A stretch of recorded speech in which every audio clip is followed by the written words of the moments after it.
Aliyu Shagari, do solemnly swear that I will be faithful and bear true allegiance to the Federal Republic of Nigeria, that as President of the Federal Republic of Nigeria, I will discharge my duties to the best of my ability, faithfully, and in accordance with the... After Shehu Shagari was booted out of office on December 31st, 1983, the military government which took over power described his administration as inept and corrupt. Was that so? Was the Shagari administration really corrupt? We shall find out in this video. President Shehu Shagari was Nigeria's head of state when Chadian soldiers invaded Borno State. He then ordered the deployment of troops from the 3rd Armored Division of the Nigerian Army to the borders of Nigeria's northeast.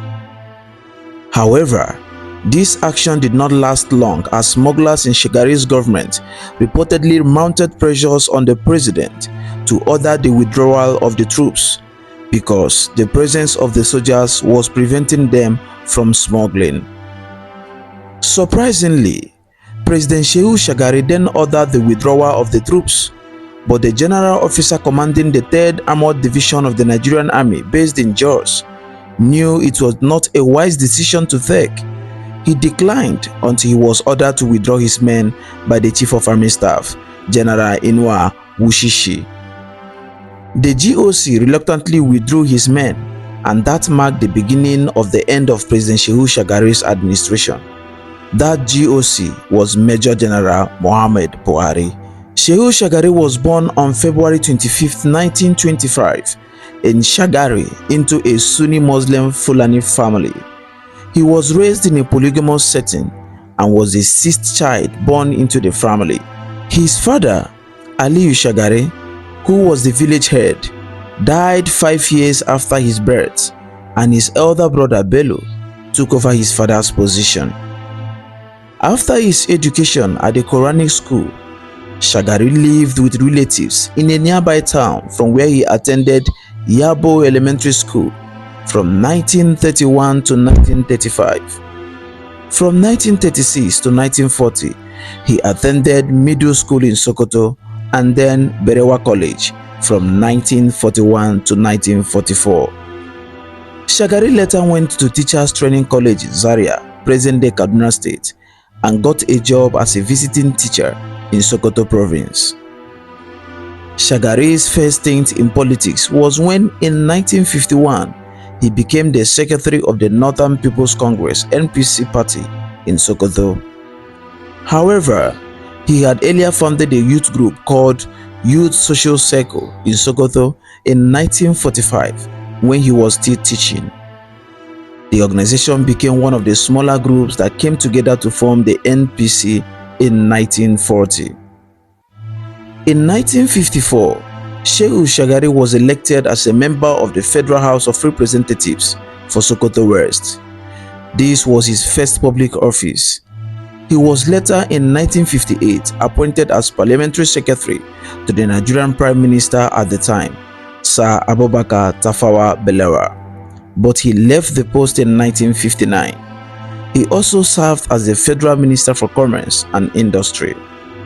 After the fall of the First Republic, which was as a result of Nigeria's first military coup on January 15, 1966, Shagari was one of the cabinet ministers who reportedly handed over power to the military leadership of Major General Johnson Aguiyi-Ironsi, who then became Nigeria's first military head of state. With the suspension of the constitution and banning of political parties by the Ironsi regime, Shehu Shagari then returned to the north to encourage education while serving as executive secretary of the Sokoto Province Education Development Fund. He built many provincial schools. Following the Nigerian Civil War, Shagari was invited to serve under the federal military government of Yakubu Gowon as the Federal Commissioner for Economic Development, Rehabilitation and Reconstruction.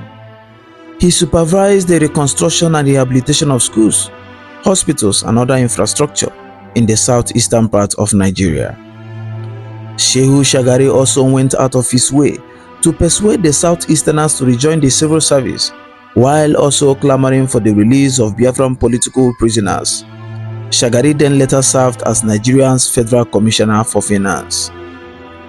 After Yakubu Gowon was overthrown in a bloodless coup, Shagari returned to Sokoto and became the chairman of the Sokoto State Urban Development Authority, during which period he started building the Sokoto Modern Market. As part of local government reforms under General Olusegun Obasanjo, Shehu Shagari was elected as a councillor of Yabo local government in 1976. Shagari was part of the 1977-1978 Constituent Assembly, which drafted the 1979 Constitution of Nigeria. He was later chosen by his party, the National Party of Nigeria, of which he was a founding member, to be the presidential candidate for the general election held in 1979, which he subsequently won. As president, Shehu Shagari has some quite remarkable achievements while in office. In 1979, President Shehu Shagari established the Ministry of Science and Technology, which, according to the president, would develop policies to be reflected throughout Nigeria's educational system. In agriculture, his government embarked on a green revolution with the aim of increasing nationwide productivity in farming. Seeds and fertilizers were distributed to farmers and the use of farm machinery was encouraged. During the oil boom, Shagari opened the Kaduna refinery on October 25, 1980, after he had launched the Ajaokuta steel plant a month before on February 18, 1980. The president also opened the Delta Steel Complex in 1982. Other accomplishments in terms of the industry include the creation of Aluminium Smelter Company of Nigeria at Ikorobasi and 3 other rolling mills at Osogbo, Katsina, and Jos. The president also established the Petroleum Training Institute. Motor vehicle plants such as Anamco in Anambra, the Volkswagen assembly plants in Oyo, Peugeot Automobile in Kaduna, Fiat in Kano, and Steyr in Bauchi State were constructed. In the area of housing, Shagari completed 32,000 units in 1983. Although his target was 200,000 housing units, it is the largest public housing project that ever been seen in Nigeria. The transport sector was not left out as the Shagari administration launched many road networks across the country, including the ones leading to the prospective federal capital, Abuja. He also built and improved some inland ports and seaports, including Sapele Port Complex, and started the Federal Ocean Terminal in Port Harcourt. A new river port was also commissioned at Onitsha, and others to serve the Ajaokuta steel mill. President Shehu Shagari created the Ministry of Aviation and built 3 airports in Minna, Bauchi, and Akure. Nigeria Airways also received a boost as new passenger aircrafts were acquired. The former president did not leave out of his field, which was education. His first 4 years in office saw a great improvement in the educational sector. A mass literacy campaign was launched in 1981, and in 1982, a 6-3-3-4 system of education was introduced. Shagari's government built a lot of secondary schools, teaching colleges, and tertiary institutions. New universities of technologies were established in Bauchi, Benue, Adamawa, Ondo, Imo, and Osun states. He also upgraded 7 other existing colleges of education to degree-awarding institutions in Abraka, Ondo, Kano, Ado-Ekiti, Bidar, Port Harcourt, and Zaria. 8 other federal polytechnics were built in Ado-Ekiti, Bidar, Bauchi, Ida, Owana, Yola, and Ilaro. The Federal Open University, which offers scholarship for students studying abroad, was also established. Shehu Shagari was also a firm believer and supporter of the role of women and youths in nation building. He had earlier chosen a woman from Imo State as his vice president while campaigning for the presidency, but she later opted out due to lack of support from major stakeholders in the southeast, which was where the vice presidential ticket was zoned to. In spite of this, the first female ministers and diplomats in Nigeria were all appointed by Shagari. The youths were also not left out.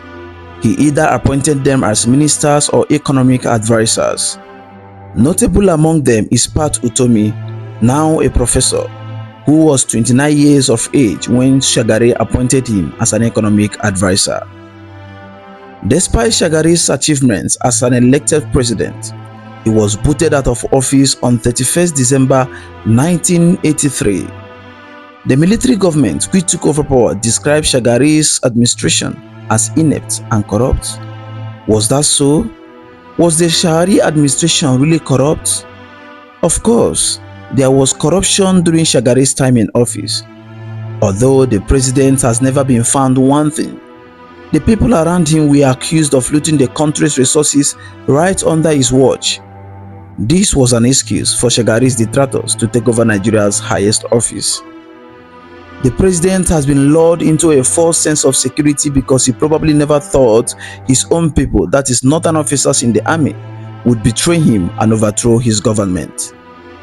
Shagari had even said at his swearing-in ceremony that the military had succeeded in large measures in unifying the country. Even though the military had voluntarily paved the way for democratic rule, the threat of its interference loomed over Shagari's time in office. His predecessor, General Olusegun Obasanjo, has passed security reports to the incoming presidency of an impending coup right from the time the Shagari's party, the NPN, had won the presidential election in August 1979. Obasanjo, the outgoing military head of state, had passed the information through Chief Michael Ani, the chairman of the Federal Electoral Commission, FEDECO, that a possible coup could be carried out even before Shagari was to be sworn in on October 1st, 1979. Thus, if the military had been carrying out their plans since 1979 to take over power, even when Shagari was yet to begin his tenure at all, why did Major General Muhammadu Buhari describe the Shagari government as inept and corrupt in his maiden speech on January 1, 1984? The answer is simple. It is giving a dog a bad name just to hang it. Was the Shagari government clean? Certainly not. Was there corruption even at the highest level? Of course there was. As a matter of fact, every military takeover since 1966 has based its reason majorly on corruption, but the next regime was always more corrupt than the one it booted out. In plain English, Buhari regime did not overthrow the Shagari government to stamp out corruption. In fact, it made it worse. For example, in July 1984, while testing out corrupt Nigerian officials around the world, especially Omar Odiko, Shagari's embattled Minister for Transportation, who was then in self-exile in London, Margaret Thatcher, Britain's Prime Minister, threatened to publish the names and account details of all Nigerians with bank accounts in the United Kingdom. However, Buhari, now head of state, and his military officers bowed out, as this would have certainly destroyed their credibility, as many of them were believed to maintain foreign bank accounts, especially in the UK. So, Shagari was overthrown because these military officers, who once held important political positions in the previous regime, felt it was too early to leave these positions for the civilians. So, within 4 years of leaving for their barracks, they returned with guns to snatch political power from the center, with Buhari leading the charge. However, other underlying causes, as seen in the mainstream media at the time, would back the excuses of the military takeover. One of these causes was the sharp drop in global crude oil prices, which led to economic suffering and fueled discontent. Signs of turmoil began when, to curb the overflowing economic troubles caused by the global glut in oil, the President Shehu Shagari on January 17, 1983, ordered the expulsion of some undocumented West African immigrants from the country.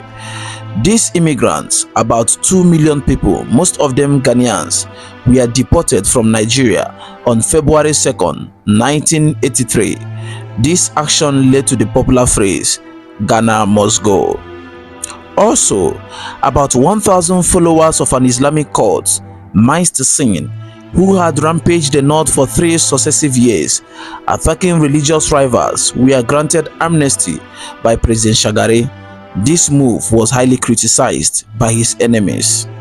What would then turn the tide against Shagari was when Muhammadu Buhari, as the GOC of the 3rd Division in Jos, blatantly disregarded an order from the president to reopen the Chad border, which he had closed in order to cut off food and fuel supply to Chad.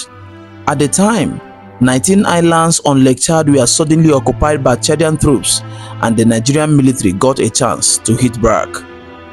Although Buhari and his smell prevailed, recapturing all Nigerian islands, his units penetrated 50 kilometers into Chadian territory, once again disregarding strict orders not to cross the border. The military's confidence in the competence of Shagari as a commander-in-chief began to wane, even as Buhari was neither reprimanded nor redeployed for repeatedly disobeying the president. All of these contributed to the successful military takeover on the New Year Eve of 1983. Writing a review on Shagari's biography, Beckon to Serve, Guardian newspaper editor Chukwuma Nwoko wrote that one lesson to be drawn from the biography is that no serving military person can be believed to be loyal to a government, as the military is the most treacherous institution ever created by man. Major General Buhari had been hinted at as a coup plotter, but he denied the allegations twice and even threatened to resign. President Shagari was overthrown in a coup by senior northern officers he had helped, nurtured, and trusted so much. The announcement of the coup was made by an unknown brigadier, Sani Abacha. Brigadier Ibrahim Bako was given the responsibility of arresting President Shagari. Anticipating a peaceful surrender, he arrived at the presidential villa but got caught in a firefight which led to his death. Participants in the coup included Major General Muhammadu Buhari, Ibrahim Babangida, Brigadier Ibrahim Bako, Sani Abacha, Tunde Idiagbon, and Lieutenant Colonel Aliyu Mohammed, among others. Businessman and philanthropist Chief Moshood Kashimawo Abiola MKO was said to have financed the coup.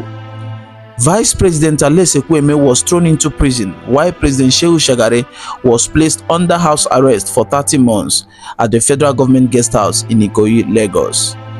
Shagari was later cleared of any wrongdoing and became an elder statesman who lived peacefully in his hometown, Shagari, Sokoto State, until his death on December 28, 2018 in a hospital in Abuja.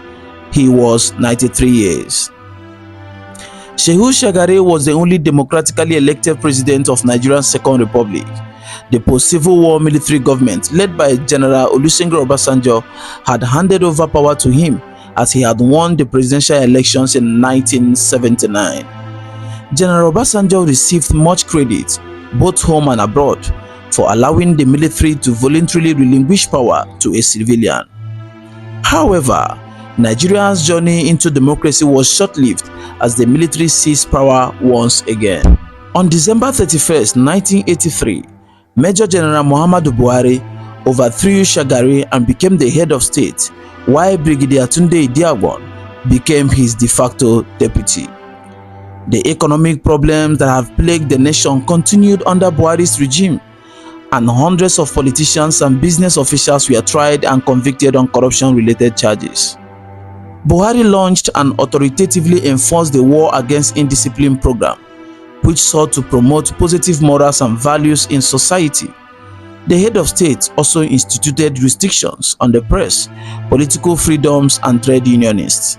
Nigerians initially welcomed Buhari's effort at fighting corruption and improving the societal values, but the repressive measures used by his regime, along with the unending economic troubles, led to discontent among the people. After a year and 8 months in office, even his military colleagues, who helped him to snatch power from Shagari, were fed up with him, and his government was overthrown by his Chief of Army Staff, Major General Ibrahim Babangida, on August 27, 1985. This is much you can take on this episode. Was President Shehu Shagari overthrown because of corruption? Kindly share this video to all social media platforms and to at least 10 of your WhatsApp contacts. And most importantly, Make sure you are reading.